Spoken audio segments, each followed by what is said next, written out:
Alright, so this is going to be our video on how to make a habanero verde salsa, and we're trying to make it as authentic as possible. Me and my wife pretty much eloped to Mexico, scapegoated everybody and went to Mexico and got married, and we're foodies, and Mexican food is our thing. We love Mexican food. And we flew over there, we rented a car, drove around Mexico. It was an amazing experience. And the one thing that was just amazing everywhere was this habanero salsa. Every restaurant we ate at, and we ate at every one we could find. Everywhere we went had this amazing habanero salsa. It was a green habanero salsa. Yeah, all the habanero salsas you see here are orange. And that's simply because all the habaneros in America are orange. You can't hardly find them green. We went to an Asian market and found the green ones. And as you can tell, they don't look all that great. We got the best looking ones we could find. So anyway, this is the habaneros here. And this is the tomatillios, which is like a Mexican tomato. And it's much more tart. It's a lot like a green tomato, but even more tart than that. And as you can tell, they got a husk on them. So you'll have to take these out and just take the husk off of them.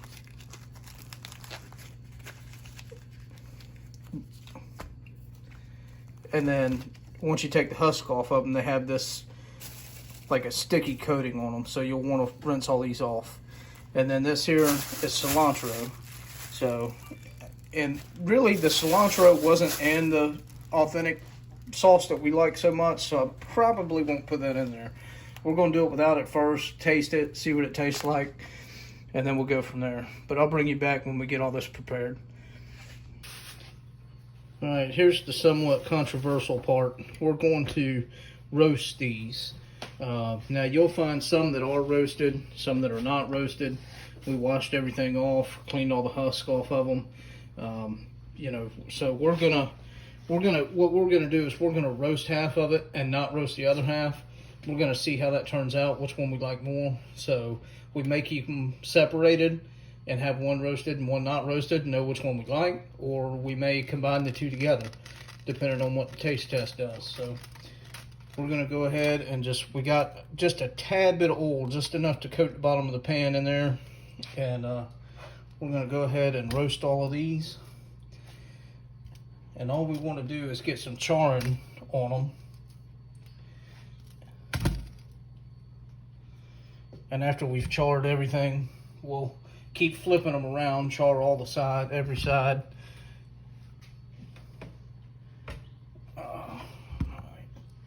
That's going to be a little more than half, but that's what we're going to go with right there.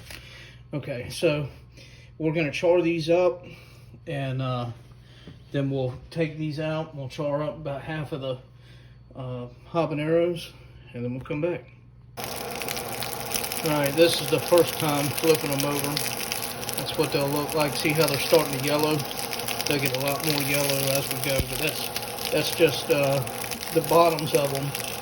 You know, we've done so far, and now we got them flipped over to the top, and then of course we're flipping over to the sides.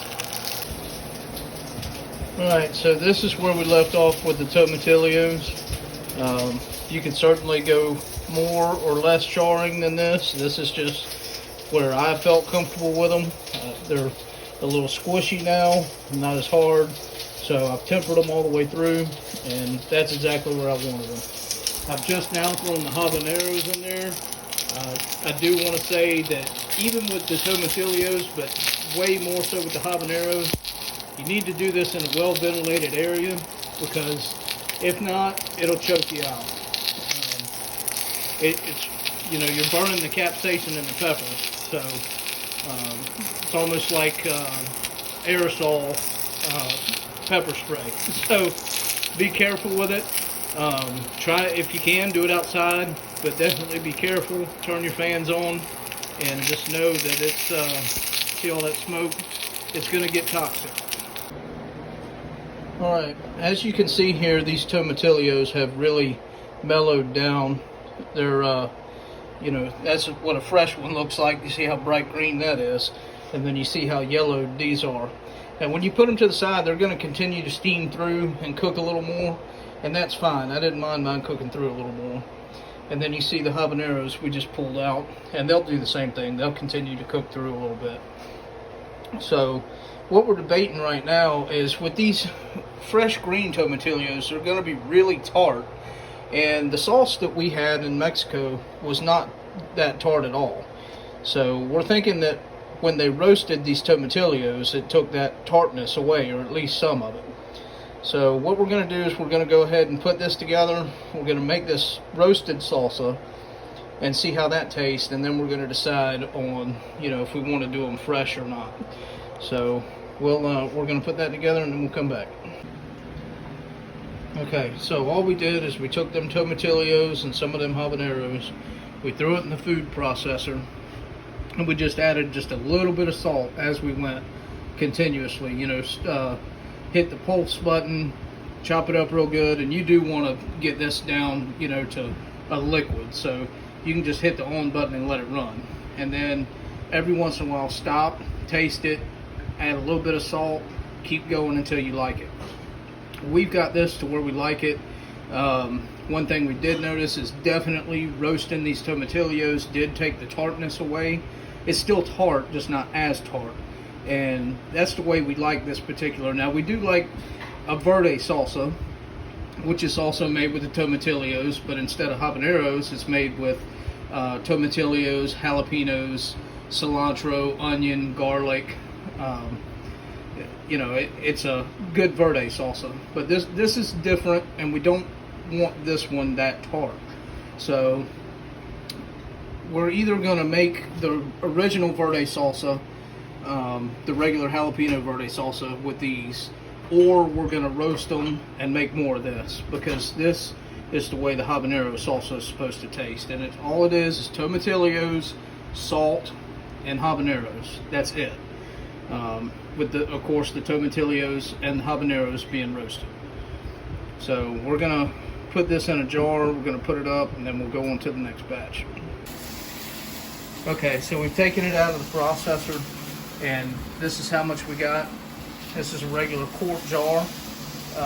That's $4 worth in that quart jar, and we'll get another amount twice that, you know, that much. So you'll have twice that much overall. You see, we had 3 packs of tomatillos. It was all right about $2 a piece. And then we have 1 pack of habaneros that we used that was $2. So it was $8 total, and $4 for this amount here, which is, like I said, that's a quart jar. Obviously, it doesn't fill it up. Now, it probably sounds like a lot, but if you go to the store and you try and buy something like this, you're going to pay $6 for a bottle that's pint size.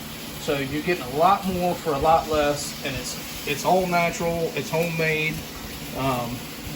You couldn't do any better. This is the sauce that we raved about in Mexico, and like I said, it's just 3 simple ingredients, and that's roasted tomatillos, roasted habaneros, and salt. That's it. That's all that's in there, and it's amazing. Okay, and I will put the recipe for this down in the description below, so that y'all can make this yourself if you want to. If you will, please like, share, and subscribe. We're a small channel, and we're trying to get bigger, so if you could, just like, share, and subscribe so that we can get some more subscribers, some more views, and keep trying to put out more videos. Thank you.